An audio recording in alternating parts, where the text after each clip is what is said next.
simulan na natin ang balitaan. Narito po ang malalaki at makabuluhang balita ngayong araw. Ngayon,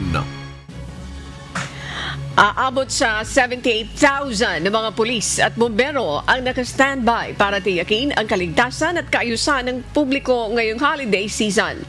Ayon kay DILG Secretary John Vic Remulla, kabilang sa mga naka-alerto ang mga tauhan ng PNP, BFP at BJMP upang masiguro ang peace and order sa buong bansa.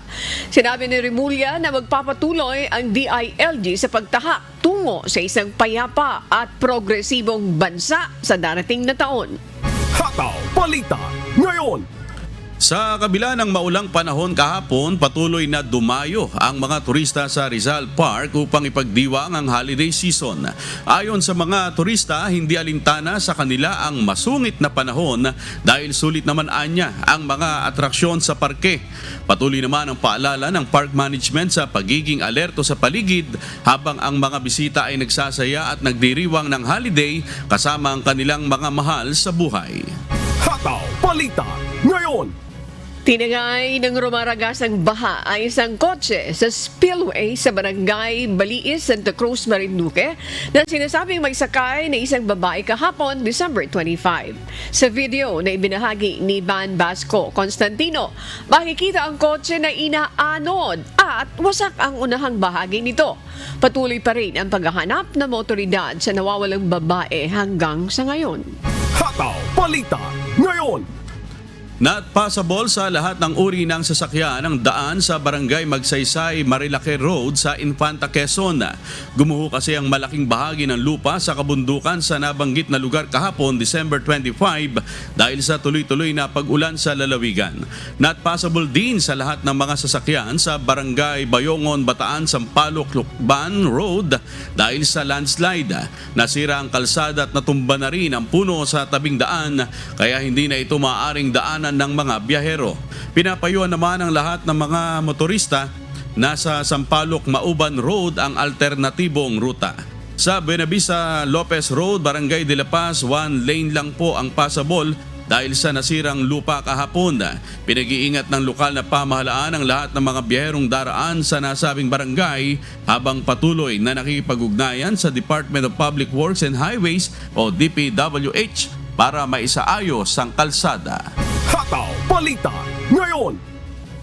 Voluntaryong tatayo bilang abogado ni Vice President Sara Duterte sa mga kinakaharap niyang impeachment complaints ang ama niyang, si former President Rodrigo Duterte. Ayon sa Vice Presidente, naghahanda na ang dating Pangulo ng mga dokumento para sa IBP upang maging collaborating council. Iginiit pa ni VP Duterte na wala silang nilabag na batas at aharapin nila ang mga kaso kahit patila nawawala na ang rule of law. Hataw Balita ngayon. Nangangalap na ang Philippine National Police ng impormasyon tungkol sa mga lugar na posibleng isailalim sa Commission on Elections o COMELEC control sa darating na halalan. Kapag ang isang lugar ay nasa ilalim ng COMELEC control, maaari itong magpatupad ng mga hakbang upang mapanatili ang kaayusan tulad ng pagdagdag ng mga pulis o sundalo para magbantay sa seguridad. Noong 2023 barangay at SK elections, isa ang bayan ng Libon sa Albay sa isinailalim sa COMELEC control dahil sa mga pagpatay sa ilang kandidato sa lugar. Hataw Balita ngayon. Ilang tauhan ng Commission on Elections o COMELEC ang nakatanggap ng banta sa buhay, kabilang na ang Provincial Election Supervisor ng Sulu na si Attorney Vedzar Julie na tinambangan sa Zamboanga City noong December 21. Mayroon ding opisyal sa Iloilo na nakatanggap ng parehong banta. Sa kabila nito, ayon kay Chairman George Erwin Garcia, ayaw na mga opisyal ng COMELEC na lumipat ng lugar dahil para sa kanila, ito ay pagpapakita ng panghihina at pagkatalo sa mga nananakot. Dagdag pa niya, walang garantiya na titigil ang mga pagbabanta kung papalitan ang isang COMELEC official. Yung mismo mga local COMELEC namin, ayaw din nila mismong lumipat o ilipat sila kahit na may natatanggap silang threats. Kasi para sa kanila, kaduwagan yon at lalo lang mananaig yung mismong mga taong nananakot sa kanila. Halimbawa, kung papalitan ba natin ng isang local COMELEC ng iba Ang ibig sabihin ba yung pumalit na yan, friendly na doon sa mismong nananakot sa kanya? O di parang kinonsinti natin yung nananakot na yan? Hataw Balita ngayon. Nananawagan si Senador Juan Miguel Zubiri na ayusin ang posibleng ang unconstitutional na probisyon sa 2025 General Appropriations Bill bago ito pirmahan ni Pangulong Ferdinand Marcos Jr. sa December 30. Kabilang sa mga issue ang kakulangan ng pondo para sa edukasyon, zero subsidy sa PhilHealth at mas mataas na alokasyon para sa Department of Public Works and Highways o DPWH kaysa sa sektor ng edukasyon. Dagdag pa ng senador, maaaring humantong ito sa legal na hamon sa Korte Suprema na magpapabagal sa implementasyon ng budget. Hataw Balita ngayon. Nagkita muli si Mary Jane Veloso at ang kanyang pamilya sa Correctional Institution for Women o CIW kahapon, kung saan nagkaroon sila ng masayang salo-salo at kwentuhan. Ayon sa kanyang mga magulang, umaasa sila magkakaroon ng himala at makakauwi si Mary Jane. Patuloy nilang hinihiling ang executive clemency mula kay Pangulong Ferdinand Marcos Jr. upang mapalaya siya at muling magsama-sama ang pamilya. Nag-usap po kami ng anak ko na konting taste na lang anak, sabi ko, at may awa ang Diyos, kako. Maghihimala ang Diyos, kako, makakauwi ka rin kaagad. Opo, nanay, ka. Sinabi ng aking anak, tatay, humingi kayo ng clemency sa ating Pangulo para makauwi na ako, para sama-sama na tayo. Hataw Balita ngayon. Binatikos ng Chinese Embassy si Defense Secretary Gilberto Teodoro Jr. kaugnay ng kanyang pahayag tungkol sa oposisyon ng China sa US Typhoon missile system sa Pilipinas. Ayon sa embahada, puno ng ideological bias at Cold War mentality ang mga pahayag ng kalihim. Tinawag din nila itong unprofessional at ludicrous dahil umano sa pag-atake at pagsira sa imahe ng China. Iginit ni Teodoro na lehitimo at naaayon sa batas ang deployment ng US missile system at hinimok ang China na itigil ang mga agresibong aksyon nito sa rehiyon. Hataw Balita ngayon. Epektibo simula December 31st ang Free Trade Agreement o FTA sa pagitan ng Pilipinas at South Korea ayon sa Korean Embassy. Sakop nito ang 97% na importasyon ng saging at pinya mula sa Pilipinas at ang pagpasok ng Korean products tulad ng sasakyan at electronics. Layunin ng kasunduan na palakasin ang kalakalan sa agrikultura, infrastruktura at enerhiya. Hataw Balita ngayon.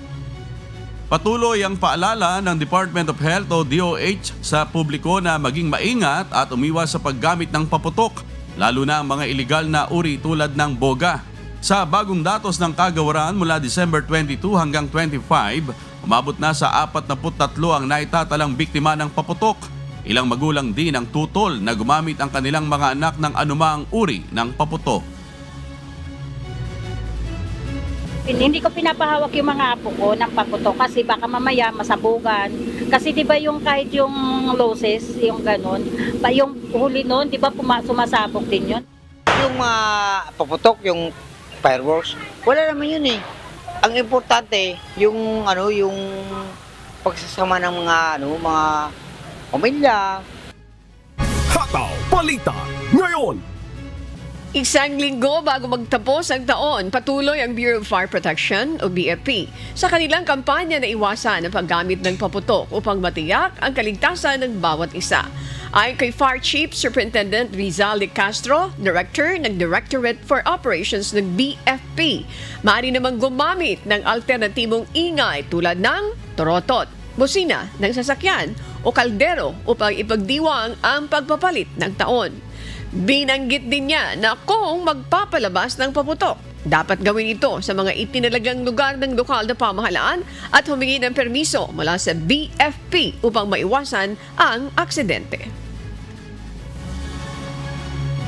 At maaari, wag na po tayong gumamit ng paputok para po makasigurado tayo na ligtas ang ating mga kasama at ang ating mga mahal sa buhay. That is our main concern for the Bureau of Fire Protection. O kaya nga, Oplan, iwas, paputok. the same time, kung sakasakaling magkakaroon tayo ng fireworks display, mangyari pong makipag-coordinate sa ating local government units because they have identified areas kung saan lang dapat mag-display ng fireworks. At the same time, please ask for a permit from the local fire station. Hataw Balita ngayon. Niyanig ng magnitude 4.5 na lindol ang bayan ng Paluan Occidental, Mindoro dakong alas 7:32 ng umaga nitong Miyerkules, December 25. Base sa report ng Philippine Institute of Volcanology and Seismology o PBOX, tectonic ang origin ng lindol na may lalim na 22 kilometro. Naiulat ang intensity 2 sa Calapan City Oriental, Mindoro. Ayon sa ahensya, hindi naman inaasahan ng anumang aftershock o pinsala na maaring idulot ng naturang lindol. Hataw Balita ngayon.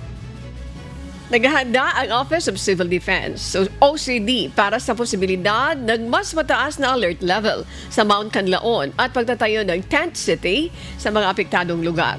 Ayon kay OCD 6 Director Raul Fernandez, patuloy ang monitoring ng Philippine Institute of Volcanology and Seismology o PHIVOLCS at kasalukuyang nasa alert level 3 ang bulkan. Tiniyak ng OCD na may sapat na relief goods at tulong mula sa mga lokal na pamahalaan at Philippine Red Cross para sa mga apektadong pamilya. Hataw Balita ngayon. Ipinahayag ni Tourism Secretary Cristina Frasco na nananatiling committed ang Department of Tourism sa pagsulong ng sustainable at inclusive na turismo sa Pilipinas. Layunin ng ahensya na lumikha ng mas maraming trabaho at pagandahin ang karanasan ng mga turista. Hinimok din ni Frasco ang publiko na panatilihin ang diwa ng bayanihan at tradisyong Pilipino na nagbibigay inspirasyon sa mas maliwanag na hinaharap.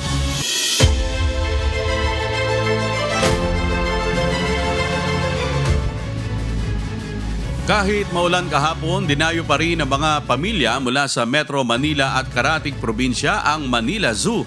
Nag-enjoy ang mga bata sa panonood ng iba't ibang hayop tulad ng leon, tigre at unggoy, pati na rin sa Butterfly Garden at Museo ng Paru-Paro.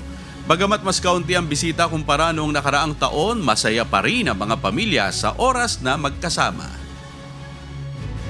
Enjoy itong mga bata. Gusto nila talaga makapunta dito. Kasi ito, hindi pa nakakarating ito. Jacob, enjoy mo naman yung Manila Zoo. Nag-enjoy ka ba? Opo. Ano yung paborito mong hayop? Unggoy. So far, kamusta naman po yung pamamasyal nyo kahit maulan? Hassle. Pero enjoy naman po yung mga bata kahit po maulan. Dito mas may enjoy ng mga bata dahil makakita sila ng iba't ibang klaseng animals. Yun din yung gusto nilang makita rin talaga. Hataw Balita ngayon. Pinayagan ng Bureau of Corrections sa Bucor ang mga pamilya ng persons deprived of liberty o PDLs na mabisita at manatili sa correctional facilities ngayong holiday. Ayon kay Bucor Director General Gregorio Pio Catapang Jr., hinati sa 2 batch ang stay-in privileges upang mas maraming pamilya ang magkaroon ng pagkakataon na makasama ang kanilang mga mahal sa buhay na nasapitan. Layunin ng inisyatibong ito na palakasin ang ugnayan ng mga PDLs sa kanilang pamilya bilang bahagi ng rehabilitasyon. Hataw Balita ngayon. Patuloy ang mga hakbang upang mapabuti ang serbisyo at pasilidad sa Ninoy Aquino International Airport o NAIA, partikular sa Terminal 3. Ayon sa mga pasahero, mas komportable at magaang gamitin ang mga bagong stainless benches at trolley, pati na rin ang mas malawak na kalsada at improved drop-off areas. Kasama sa mga pagbabagong ito ang mas pinahusay na internet connectivity, bagong air conditioning system at ang ongoing rehabilitation ng terminal upang mapabuti ang karanasan ng mga biyahero. Malinis siya, tsaka hindi siya yung dating hindi alanganin kang maupo kasi may kalawang, may ano. Ito okay naman. Mas bago nga, mas high-tech yata ngayon yung mas maganda kung itulak po siya. Nawala yung traffic. Dati grabe yung traffic bago ka makapasok dito, 30 minutes o kaya 1 hour. Ngayon wala. Ilang minuto lang makapasok ka na. Hataw Balita ngayon. Binatikos ng para Advocates for Inclusive Transportation. Ang kakulangan ng malinaw na plano at sapat na pondo ng gobyerno para sa pampublikong transportasyon. Ayon sa grupo, mas pinapaboran ang 87.9 billion pesos na pondo para sa pribadong sasakyan kaysa sa pagdevelop ng mass public transportation. Hinimok din ito ang gobyerno na ilaan ng pondo para sa mas maayos at abot-kayang transportasyon para sa publiko. Hataw Balita ngayon. Hinahanap na ng Philippine National Police o PNP ang mga gumagawa ng online tutorials para sa paggawa ng bawal na boga na itinuturong sanhi ng 47 firecracker-related injuries. Nagbabala si PNP Public Information Office Chief Police Brigadier General Jean Pajardo na maharap sa mabigat na kaso ang mga nagpapakalat ng tutorial at nagbebenta nito online. Sa Rizal, sinira ng pulisya ang 400 boga habang 2 suspect ang inaresto dahil sa pagbebenta ng iligal na paputok. Balita ngayon. Kinwestiyon ang District Head ng Land Transportation Office, NCR, kaugnay ng umano'y fraudulent na pagpaparehistro ng truck na sangkot sa aksidente sa Skyway at Grade sa Parañaque noong Disyembre 6 na nagresulta naman ng pagkasawi ng isang tao. Inatasan siyang magpaliwanag sa loob ng 5 araw kung bakit hindi siya dapat patawan ng administratibong aksyon.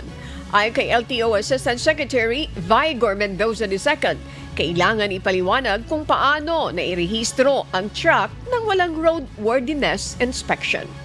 Hataw Balita ngayon.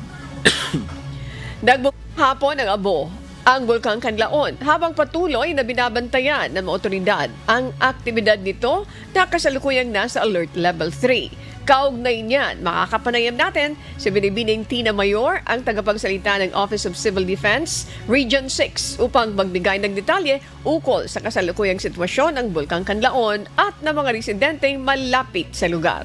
Magandang umaga po sa inyo, Binibining Mayor. Maraming salamat po sa inyong pagpapaunlak sa amin ngayong umaga. Kumusta po kayo? Erwin, at good morning din sa lahat ng mga nakikinig at nanonood sa inyong programa ngayong umaga. Ma'am, ang una kong tanong, ano po ang sitwasyon ngayon dyan sa lugar? At ganun din, kumustahin natin yung mga residente sa gitna ng nangyayaring aktibidad ngayon ng Bulkang Kanlaon po?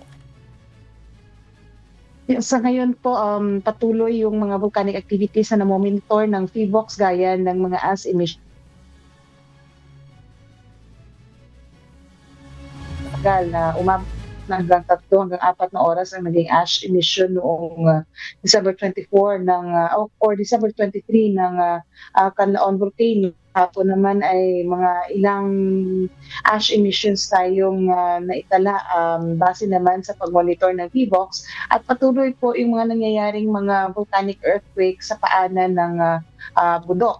Sa ngayon po ay nananatili sa evacuation centers ang ilan nating mga kapatid, lalo-lalo na sa mga bayan ng La Castellana, La Carlota at Baguio City.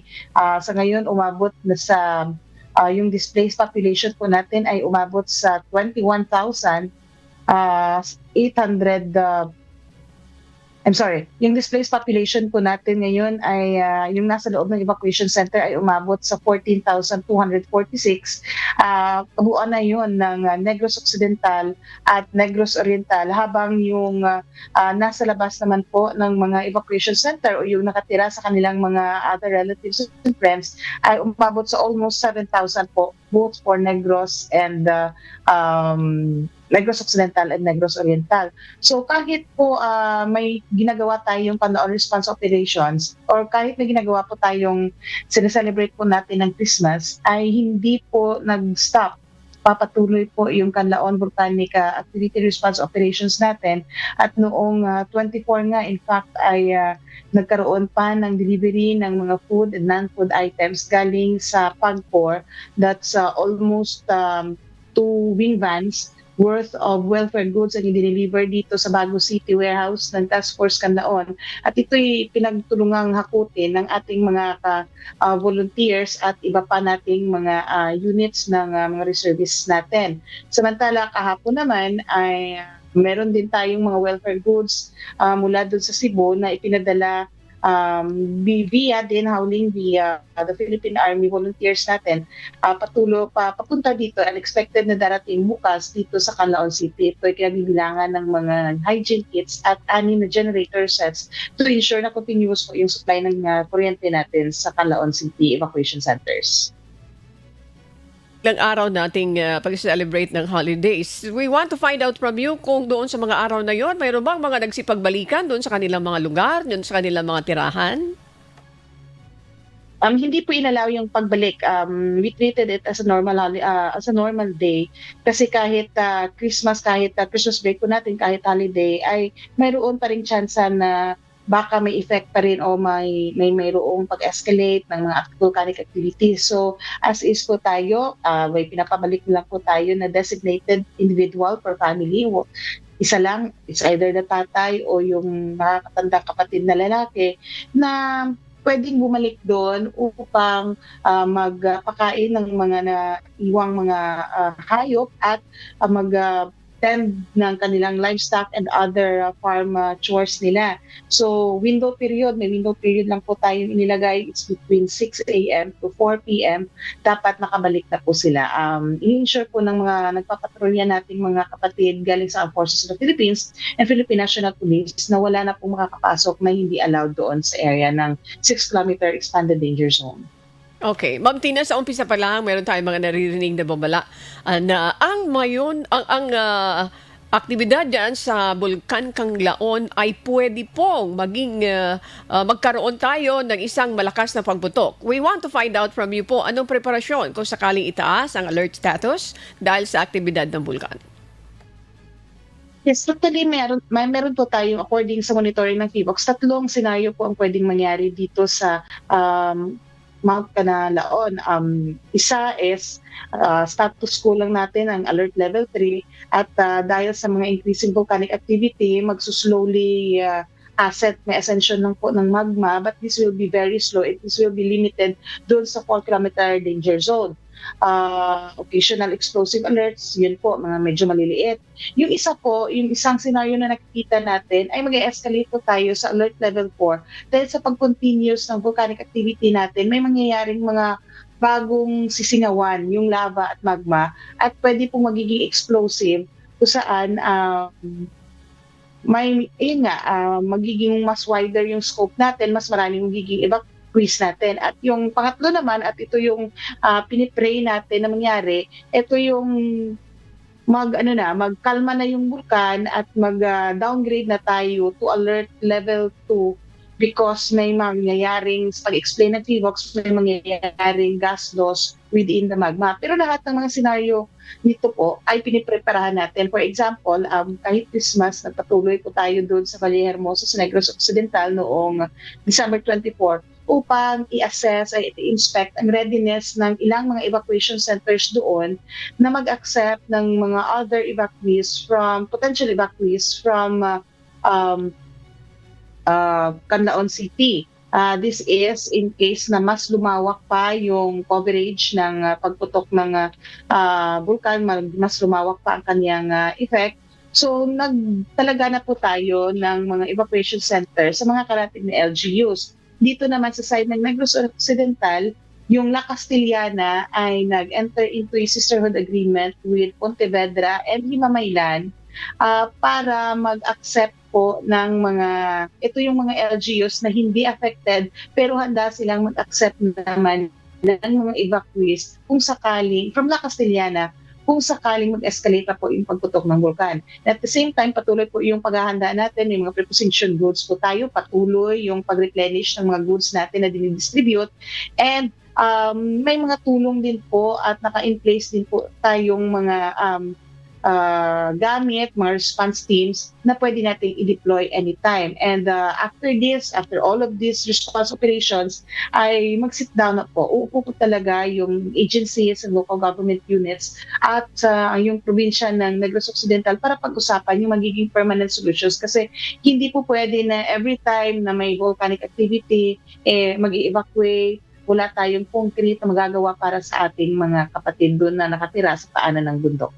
Okay. So, yan po ang mga preparations nyo in coordination with the local government units. Ma'am, may we know from you yung mga challenges, mga challenge na kinakaharap ng ahensya, ng inyo pong tanggapan, including the LGU. Kasi nakikita natin kapag gano'n yung sitwasyon, isa sa mga problema na nire-raise ng ating mga evacuees dyan ay kalimitan yung tubig. Yung tubig na iniinom right now ng ating mga kababayan dyan, ano po ang update dyan? Mayroon na ba kayong kakulangan sa supply? Kung mayroon man, may sapat ba tayo na pampalit dyan? Kung dati-rate, mayroon silang pinagkukunan. But this time, umaasa ba sila doon sa mga bote o kaya doon sa mga ibinibigay sila na bottled water, Ma'am Tina? And hanggang kailan ito maglalasts, itong supply na mayroon kayo this time?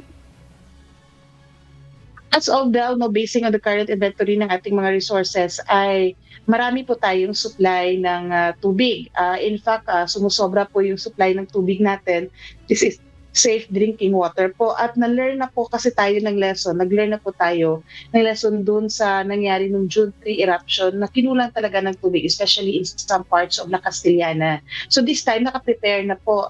Even before the December 9 eruption, kahit yung OCD po ay namigay na po ng mga water tanks dun sa mga affected areas. And at the same time, nag-establish po tayo ng mga panibagong water supply, mga alternative water supply na pwedeng kunan ng supply ng ating mga kababayan. Sa evacuation center po, marami po tayong supply ng tubig. In fact, sumusobra pa nga as well as the welfare goods. Yung isang challenge na kinakaharap po natin ngayon ay yung evacuation fatigue sa ating mga kapatid na nasa evacuation centers kasi hindi natin we cannot deny the fact na yung iba ay uwi-uwi na, especially during the holiday season.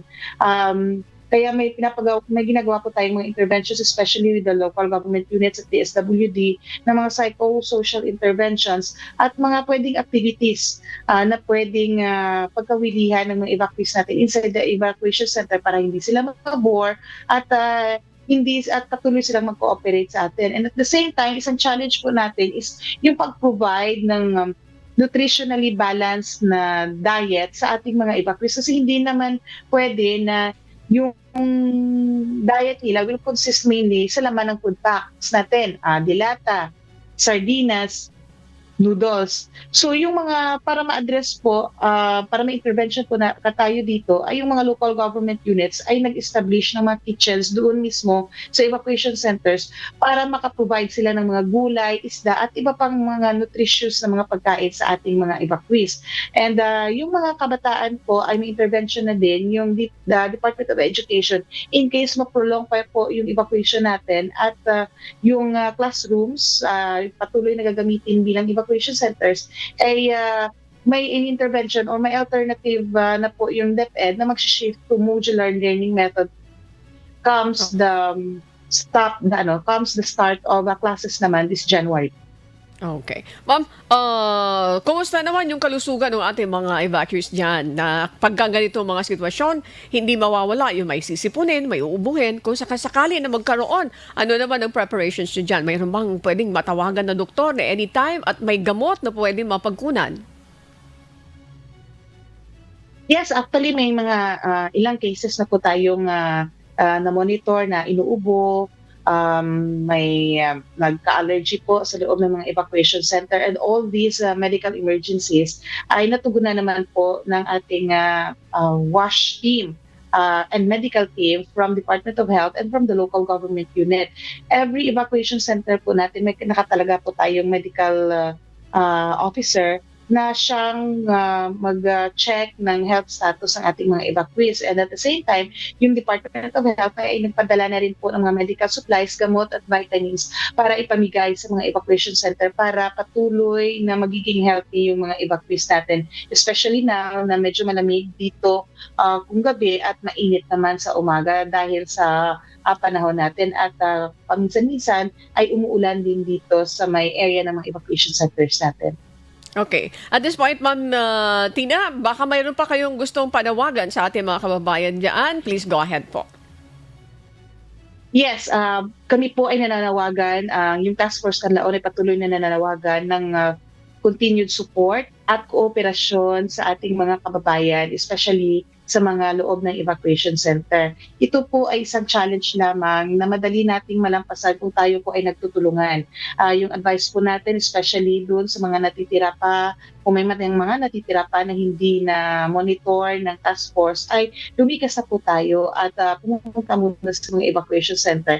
Dahil yung tinitingnan lang po natin dito at sinisigurado na magiging ligtas ang lahat. Tinitingnan din natin at pinapanawagan din natin yung mga local government units and even yung mga private stakeholders na kung mayroon tayong extra dyan at may kapasidad tayong tumulong, ay tumulong po tayo para maiusan yung mga pangangailangan at patulungan yung mga pangangailangan ng mga kapatid nating displaced dahil sa nangyayaring volcanic activities ngayon sa Canlaon. Lahat ito ay bilang preparasyon para magiging ligtas at tanan dahil tayo ay naniniwala na ligtas ang bayan kung handa ang mamamayan. Maraming salamat po sa inyong oras, Ma'am Tina Mayor, tagapagsalita ng Office of Civil Defense Region 6. Maraming salamat po. You're welcome and magandang umaga sa inyong lahat.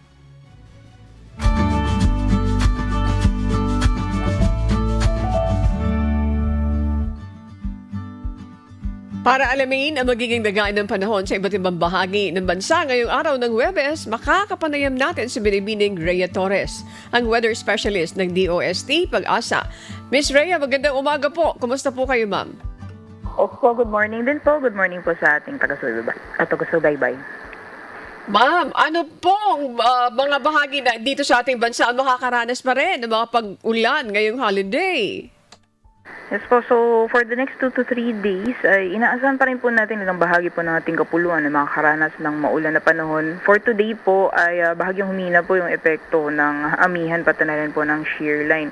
So ang magpapaulan po sa ngayon, especially po sa areas po ng Mindanao, pati na rin po sa Palawan, ay yung Intertropical Convergence Zone or ITCZ. Ito po ay pagsasalubong din ng hangin na nagdudulot po ng mga kapal na kaulapan at magdadala po yan ng mga pag-ulan dyan po sa Mindanao at Palawan.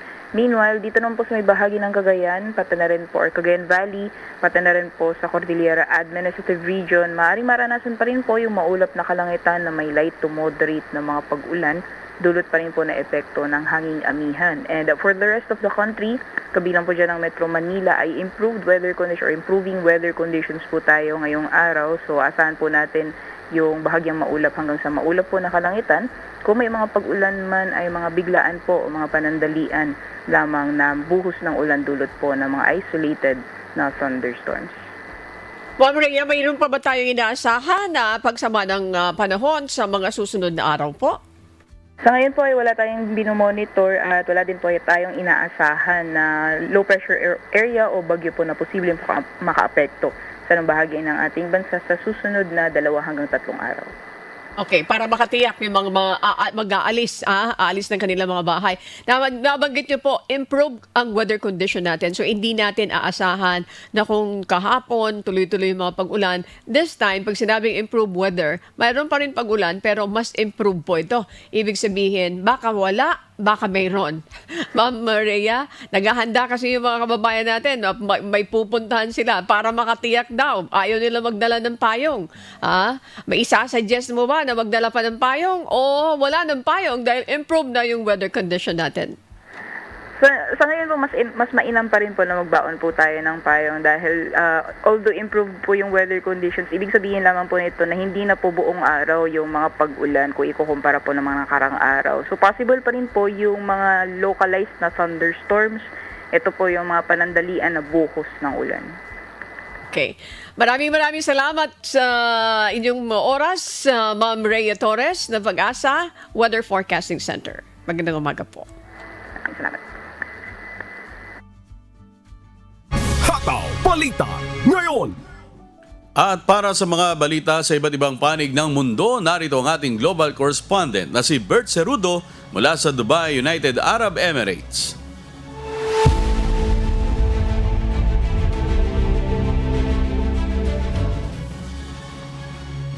Magsak ang isang eroplano ng Azerbaijan Airlines sa Aktau, Kazakhstan kahapon, December 25. Lula ng eroplano ang 62 pasahero at 5 crew. Hindi bababa sa 30 ang nakaligtas, kasama ang 2 bata na agad namang dinala sa ospital. Ayon sa video mula sa otoridad ng Kazakhstan, nagtangkang mag-emergency landing ang eroplano. Samantala, ayon sa Russian Aviation Watchdog, nagdesisyon ang piloto na mag-emergency landing matapos tamaan ng ibon o bird strike. Iniimbestigahan na ng Kazakhstan at Azerbaijan ang nangyaring plane crash. Hataw Balita ngayon. Maglalaan ng $1.5 billion ang Denmark upang palakasin ang sandatahang lakas ng Greenland nang mapaghandaan, maprotektahan at mapangalagaan ang kalayaan at interes nito. Ito ang humahataw na balita ni Imelda Andrada. Hataw Balita ngayon. Porsigido ang Denmark na dagdagan ang pondo ng depensa ng Greenland upang masiguro ang kahandaan nito sa seguridad.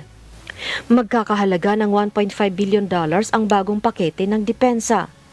Kasama sa package ang 2 Thetis-class patrol boats, 2 long-range drones, 2 sled dog teams at dagdag pang personnel sa Greenland. Tinawag ni Danish Defense Minister Troels Lund Poulsen ang hakbang na ito na ironic dahil lumabas ito 2 araw matapos ang pahayag ni United States Presidential-elect Donald Trump na nagbanta ng pagbili at pagkontrol sa isla. Bilang bahagi ng pambansang interes ng Estados Unidos, ang Arctic region ay mahalaga upang kontrahin ang lumalawak na impluwensya ng China at Russia. Samantala, mahigpit na tinutulan ni Greenland Prime Minister Mutijid ang pahayag na ito ni Trump na sinabing hindi ibinebenta ang Greenland at hindi ito ibebenta. Hinikayat din niya na huwag mawalan ng pag-asa sa mahabang pakikibaka ng Greenland para sa kalayaan. Imelda Andrada, humahataw sa balita ngayon. Hataw Balita ngayon. Pirmado na ni United States President Joe Biden ang 50 bagong batas magtapos ang taon, kabilang na ang mga hakbang upang protektahan ang mga kabataan at parusahan ang mga tiwaling mambabatas. Ito ang umahataw na balita ni Kat Carriedo. Hataw Balita ngayon.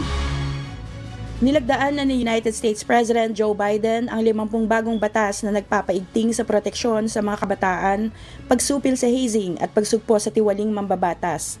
Kabilang dito ang Stop Institutional Child Abuse Act ni Paris Hilton na naglalayong magtatag ng isang grupo para mag-monitor sa mga kabataang nasa rehab.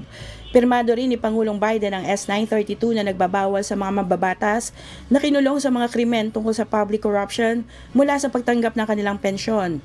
Inilunsad ang panukalang batas matapos ang pagkakatiwalag ni Senator Bob Menendez ng New Jersey na nalamang guilty sa paggamit ng kanyang political na impluensya para sa personal na kapakanan. Pinirmahan na rin ang Stop Campus Hazing Act na nag-uutos sa mga kolehiyo na mag-report ng mga insidente ng hazing sa kanilang annual security reports at magturo sa mga estudyante tungkol sa mga mapanganib na epekto nito. Isa rin sa mga bagong batas ang S-4610 na nagtataguyod ng bald eagle bilang opisyal na ibon ng US na hindi pa itinuturing na opisyal na ibon ng pamahalaan. Sa kabilang dako, binigyan ng pardon ni President Biden ang 37 sa 40 federal inmates na nakatanggap ng sentensyang kamatayan at pinalitan ito ng life imprisonment tandem ng walang posibilidad na parole. Kasama rin sa mga desisyon niya ang pag-veto sa isang bill na magdaragdag ng 66 na bagong federal judgeships. Sinabing minadali ito ng Kongreso nang hindi inaaksyonan ang mga mahahalagang issue tungkol sa kung paano ito ipapatupad. Kat Carriedo, humahataw sa balita ngayon. Hataw Balita ngayon. Nagsampa ng kaso ang mga malalaking bangko at grupo ng mga negosyante laban sa United States Federal Reserve dahil sa ginagawa nitong taunang stress test sa mga bangko sa Wall Street. Ito ang umahataw na balita ni James Buntuyan. Hataw Balita ngayon. Kinasuhan ng isang grupo ng malalaking bangko at mga asosasyon ng negosyo sa Estados Unidos ang Federal Reserve. Kabilang sa mga ito ang Bank Policy Institute na kumakatawan sa JP Morgan, Citigroup at Goldman Sachs hinggil sa taunang stress tests. Kasama rin sa kaso ang American Bankers Association at iba pang mga grupo tulad ng Ohio Bankers League at US Chamber of Commerce. Ayon sa kanila, layunin ng kaso na itama ang mga matagal ng paglabag at magsagawa ng pampublikong konsultasyon sa proseso ng stress tests ayon sa hinihingi ng batas. Isang taon ng proseso ang stress test kung saan pinipilit ang mga bangko na magtaglay ng sapat na kapital para sa mga hindi mababayarang utang at pinipili ang halaga ng kanilang mga dividend at buybacks. Nagpahayag naman ng mga pagbabago ang Federal Reserve, kabilang ang pagpapahusay ng transparency at pagbabawas ng volatility sa kapital ng mga bangko. Bagamat tinanggap ito ng mga malalaking bangko, itinuturing nilang kulang pa ito upang matugunan ang kanilang mga alalahanin hinggil sa mataas na kapital na hinihingi. James Bontuyan, humahataw sa balita ngayon. Hataw Balita ngayon. Naglabas ng highest level recall alert ang United States Food and Drug Administration o FDA para sa mga itlog na ibinebenta sa ilalim ng isang kilalang brand dahil maaaring magdulot ng malubhang sakit o pagkamatay bunsod ng salmonella exposure. Ito ang umahataw na balita ni Cres Pugaban. Hataw Balita ngayon. Naglabas ng recall alert ang Food and Drug Administration o FDA sa Estados Unidos para sa mga itlog ng Costco Kirkland Signature brand dahil sa panganib ng salmonella exposure. Itinaas sa Class 1 ang recall na nangangahulugang may mataas na panganib na magdulot ito ng malubhang epekto sa kalusugan o pagkamatay. Naibenta ang 10,800 units ng mga itlog sa 25 Costco stores sa Alabama, Georgia, North Carolina, South Carolina at Tennessee mula noong November 22. Ang mga itlog ay may UFC 966191060 at expiration date na January 5, 2025. Pinayuhan naman ng FDA ang mga mamimili ng mga apektadong itlog na ibalik ang mga ito sa Costco upang makakuha ng buong refund. Cres Pugaban, humahataw sa balita ngayon. Hataw Balita ngayon. At yan po ang mga balita mula sa iba't ibang panig ng mundo. Mula rito sa Dubai, United Arab Emirates, ako si Bert Cerudo. Magandang araw po.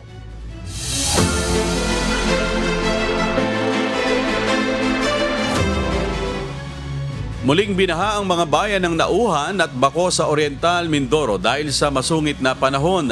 Gayunman, sinabi ng mga otoridad walang inilikas na mga residente sa kabila ng pagtaas ng tubig, habang nagdulot naman ang pagguho ng lupa sa ilang kalsada ng Puerto Galera. Si Alan Manansala, humahataw. Hataw Balita ngayon. Muling binaha ang bayan ng Bako sa Oriental Mindoro matapos itong makaranas muli ng walang tigil na pag-ulan. Ayon kay Manilyn Guevara, ang Local Disaster Risk Reduction and Management Officer o LDRRMO 3 ng Oriental Mindoro PDRRMO, humupa na sana ang tubig baha sa ilang bayan ng lalawigan, pero muli itong nakaranas ng pag-ulan kaya binaha ulit sa dalawang bayan. Po yung mga nag-subside na po nila na mga baha po, baha po sa kanila. Yes po, meron din sir sa Nauham. Sir, kasi magdamag po tuloy-tuloy po yung pag-ulan. Makikita mismo sa kuhang video ng Oriental Mindoro PDRRMO ang taas ng tubig habang lumulusong ang isang truck mula sa kanilang unahang sasakyan. Habang lumubog din sa tubig baha ang mga tahanang matatagpuan sa Barangay Alag patungo Santa Rosa 1 sa bayan ng Bako. Ganito rin ang sitwasyon sa National Road ng Pinagsabangan 2, Nauhan. Gayunman, sinabi ni Guevara na walang napaulat na evacuees sa insidente. Upon monitoring po, yung mga affected naman sir, according po sa mga MDRRMOs, wala naman daw po mga evacuees ngayon. Na-monitor po namin yung mga ilog, yung mga kalsada po, lalo po sa mga malapit na bayan po dito, katulad po ng Bako po and Nauhan. Tsaka po yung mga major rivers po dito sa Calapan. Bukod sa pagbaha, may naiulat din na pagguho ng lupa sa Barangay Dulangan, Puerto Galera, sakop pa rin ng Oriental Mindoro. Agad na nagsagawa ng clearing operation ang mga otoridad para magamit muli at maging passable ang kalsada. Gayunman, tuloy-tuloy pa rin ang pagbabantay ng Oriental Mindoro PDRRMO, lalo na kung magpapatuloy ang pag-ulan sa kanilang lugar. Sa ngayon po, though passable po yung lahat po ng mga national highways natin. Kaya lang, kung magtutuloy-tuloy po yung pag-ulan, possible po na tumaas po ulit yung tubig. Alan Manansala, humahataw sa balita ngayon. Hataw Balita ngayon. Nagpalabas ng advisory ang Philippine Institute of Volcanology and Seismology PHIVOLCS dahil sa walang humpay na pag-ulan na nararanasan sa Bicol Region.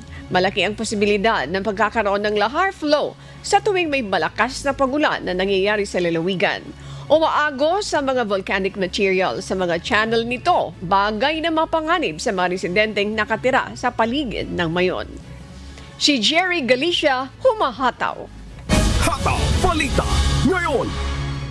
Naglabas ng babala ang Philippine Institute of Volcanology and Seismology o PHIVOLCS sa posibleng pagragasan ng lahar sa mga river channel sa palibot ng Bulkang Mayona.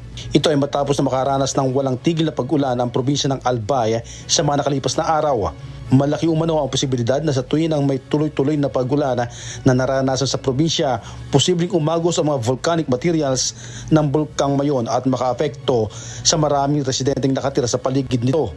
Naglabas ang PHIVOLCS ng lahar advisory sa Mayon Volcano dulot ng yung patuloy na pag-ulan, dulot ng shear line sa Albay.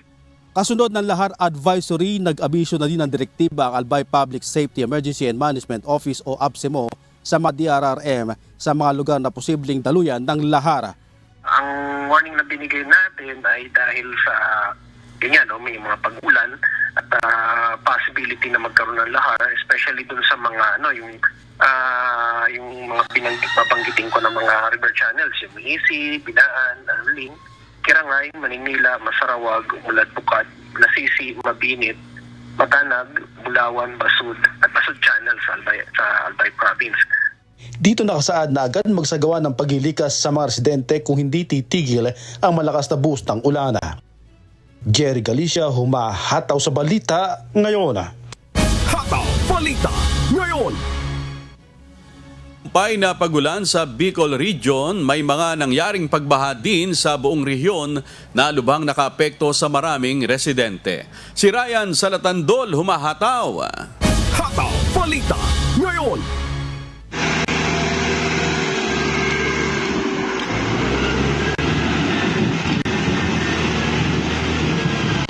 Nagsagawa ng clearing operations ang mga DRRMO at DPWH hinggil sa nangyaring landslide sa ilang bahagi sa Bicol Region. Sa Bonag-Bonag, Mangnaway sa bayan ng San Andres, Isla ng Catanduanes, hindi madaanan ng mga motorista ang kalsada bunsod ng gumuhong malaking tipak ng bato at lupa sa daan. Kahapon ng tanghali, December 25, nagtulong-tulong ang mga kawani ng DRRMO at BFP gamit ang loader para maialis ang nakaharang na bato dahil sa walang humpay na ulan. Maging sa barangay Laganak sa bayan ng Balatan, hindi pa rin madaanan ng mga motorista ang kalsada na nag-uugnay sa bayan ng Nabua at Balatan sa Camarines Sur.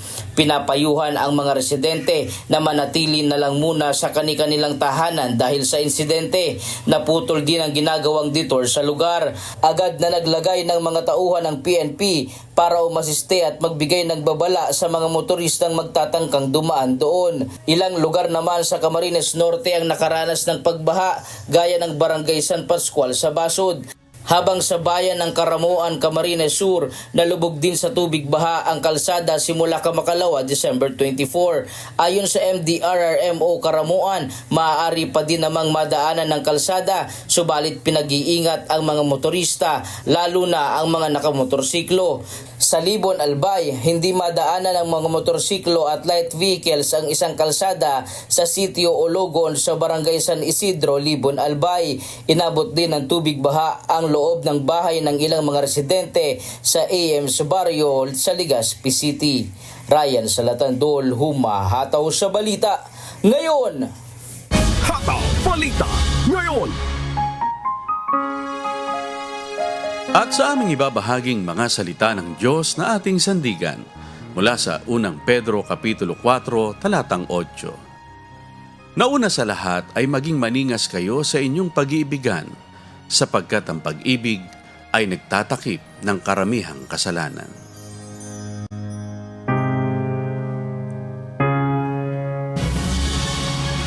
At yan po ang mga humahataw na balita ngayong umaga ng Huwebes, ika-26 sa buwan ng Disyembre 2024. Ako po inyong amigo, Sherwin Kulubong. Sa ngalan po ng lahat ng bumubuo ng UNTV News and Rescue, UNTV, Radyo La Verdad 1350, at ng ating mga correspondent mula sa Pilipinas at sa iba't ibang panig ng mundo. Ako naman po, si Annie Rentori. At dito sa UNTV at UNTV Radyo La Verdad 1350, Diyos ang aming sandigan, serbisyo publiko ang aming pinahahalagahan. Susunod na po ang Good Morning Kuya. Salamat po sa Diyos at magandang umaga.